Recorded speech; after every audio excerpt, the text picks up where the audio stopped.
The Porsche 911 is without a doubt one of the best sport cars of all time. Despite the fact that Porsche has followed a similar formula for most of the 911s, somehow they always surprise us by pushing the limits. And the craziest and most spectacular version is without a doubt the 911 GT1, a true race car for the road. But what's the story behind this car and how it made it into the roads?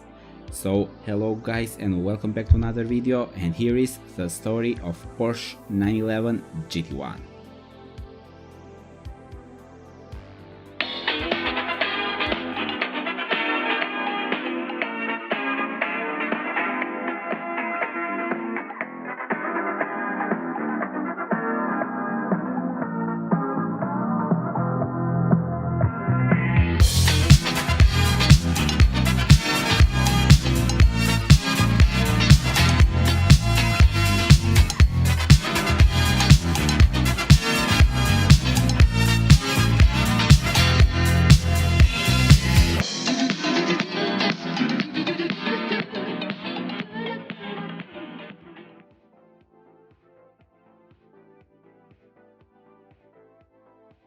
Porsche managed to dominate the 80s, and the Group C in particular, with the 956s and 962s.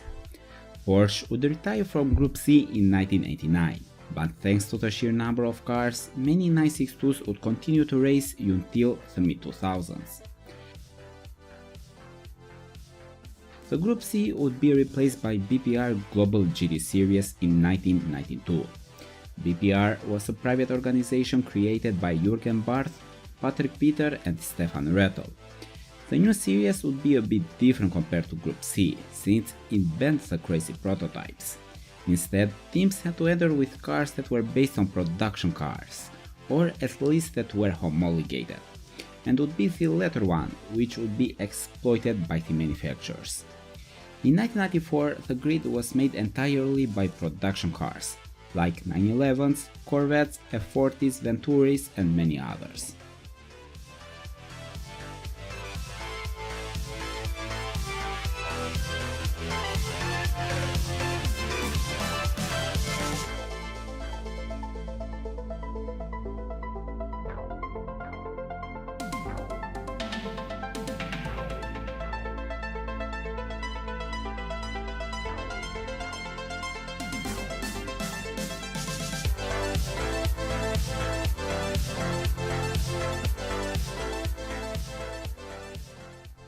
While 1995 would see a number of newcomers, which would try to push the regulations.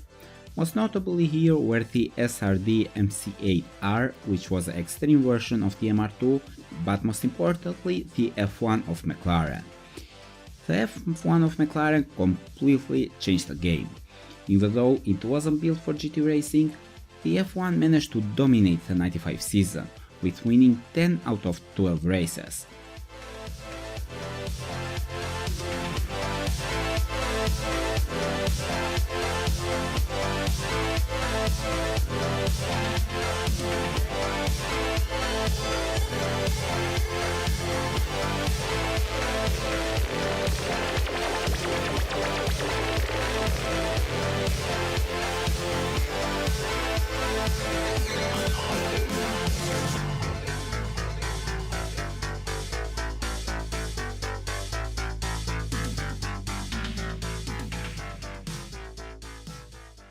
So with competition like this, Porsche had no other choice but to ditch the 911 GT2 and to build a new car, just for the racetrack.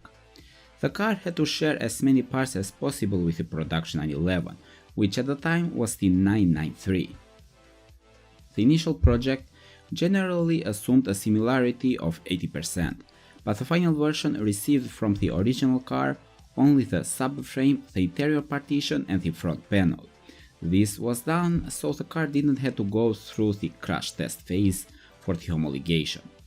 The length was increased from 2270mm to 2499mm, while the body panels were made out of carbon fiber, which were mounted on tubular frame.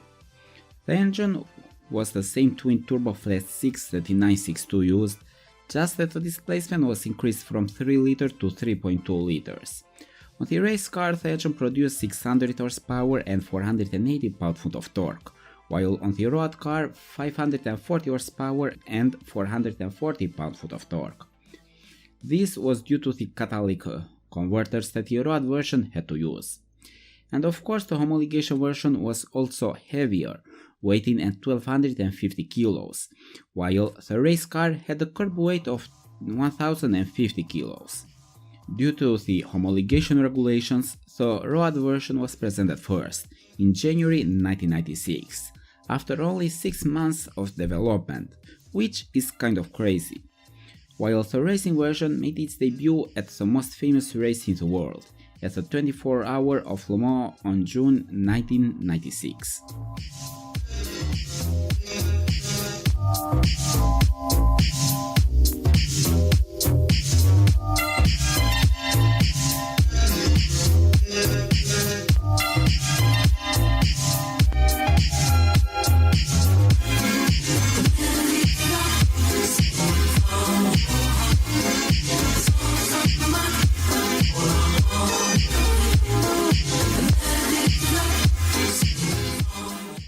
The two GT1s that Porsche entered would face quite tough competition, since there were 7 McLaren F1 GTRs entered by different teams, but the hardest competition came from 2 Porsche-powered cars. These were 2 ex-Group C cars which had lost their roof, so they couldn't enter the prototype class. The most interesting out of these cars was Porsche own's WSC95. The WSC95 used the same engine as the 962, but the body was the one that made this car special, since it was a topless Jaguar XJR14 Group C body, and would be this the car that would win the 1996 Le Mans, while the two GT1s would take the second and the third place. After Le Mans, Porsche would go to win 2 more races on the BPR Championship, this being the Brands Hatch and Spa-Francorchamps.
There would be a number of big changes in 1997 for both Porsche and the championship.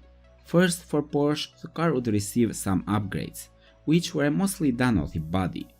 The aero became more extreme, but the most obvious thing was the look that would change to match the new 911, the 996, and would be this the look that would become synonymous with the car. But the biggest change was that the BPR Global GT Series became FIA GT Championship, the organizers of which, remembering last year's Porsche performance, decided to equip the turbo engines with inlet washers. The GT1 Evo lost about 50 horsepower due to this limitation, and so the Porsche just couldn't compete with the naturally aspirated V12s, like the ones from BMW McLaren. But the biggest challenge would be Mercedes-Benz CLK GTR, which was a car built from the ground up for the GT Series. Mercedes started dominating the GT Series, and the only chance for Porsche to get some point was Le Mans. Le Mans wasn't part of the GT Championship, so the GT Championship rules didn't apply there. And since Mercedes decided not to show up, winning became the only option for Porsche. But the luck was on their side. since the two GT1s that Porsche entered had to retire early. The race was won again by Jost Crew with Porsche WST95. But while the factory team failed, on the other side, two private 911 GT1s entered by BMS Scuderia Italia and Schulb Engineering managed to finish the race, with BMS finishing on the 8th place and Schulb on the 5th place overall and 3rd on his class. Understanding that their car was inferior to the CLK GTRs, Porsche had no other choice but to build a new car, and this would come under the name 911 GT1 98. The GT1 98 was a completely different car from its predecessor and had nothing to do with the serial 911. It was based on a carbon fiber monocoque. The wheelbase was increased to 2870 mm. The car was now 90 kilos lighter, and a significant increasement in downforce was achieved. The maximum power in the FIA GT version remained 550 horsepower, thanks to the regulation. The lineup at the Le Mans 98 was represented by a large number of factory teams. In GT1 class, in addition to Porsche and McLaren, there were such cars as Nissan R39, Pano's Ford GT-R1, Toyota GT1 and Mercedes-Benz CLK LM, which, differently from the GTR version, came with a V8 engine. BMW also brought the prototype V12 Le Mans, while Ferrari entered on the prototype class with the 330 SAP. In qualification, the GT1 98 took 4th and 5th place, losing to 2 Mercedes and 1 Toyota, but would be reliability that would decide the fate of the race. Both GTR LMs went off due to hydraulic failures on laps 19 and 31. BMW lasted a little longer, but they also had to end the race due to problems with the wheel bearings. Last year's winners this time drove only 107 laps. They were let down due to some electronic problems, while the second crew just had an accident. Toyota had almost a perfect race, since they dominated for most part, but both their cars had to retire, one due to engine problems while the second had problems with a gearbox, while neither the numerous Nissans or McLarens couldn't prevent Porsche from winning the double victory, since Porsche took both 1st and 2nd place. But this would be one of the last wins for the 911 GT1. The fight for the GT Championship did not work out. Modified Mercedes CLK GTRs still had the advantage and won all the stages of the championship.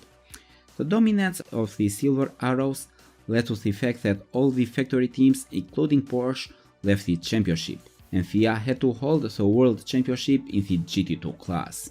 The era of those capable of winning the absolute Gran Turismo at Le Mans had ended. The 1999 championship was a race mostly between Toyota and Mercedes, while in the 2000 new technical requirements came into force, and everything disappeared altogether. The career of Porsche 911 GT1 lasted a short time overseas, but there was no success in it. Porsche planned into the 2000 to bring into Le Mans a new prototype, with a 5.5-liter V10 engine with 680 horsepower. This engine grew out of a 3.5-liter Formula 1 engine, which was not destined to appear on the track. Later, this engine became the basis for the Carrera GT. Porsche actually built some prototype racing cars with this engine called LMP 2000. Many tests were done, but Porsche decided to cancel the project since there saw no future in it. Plus, they were working on the Cayenne at the time, which was a much more important project for the future of the brand. So thank you guys for watching and see you next time.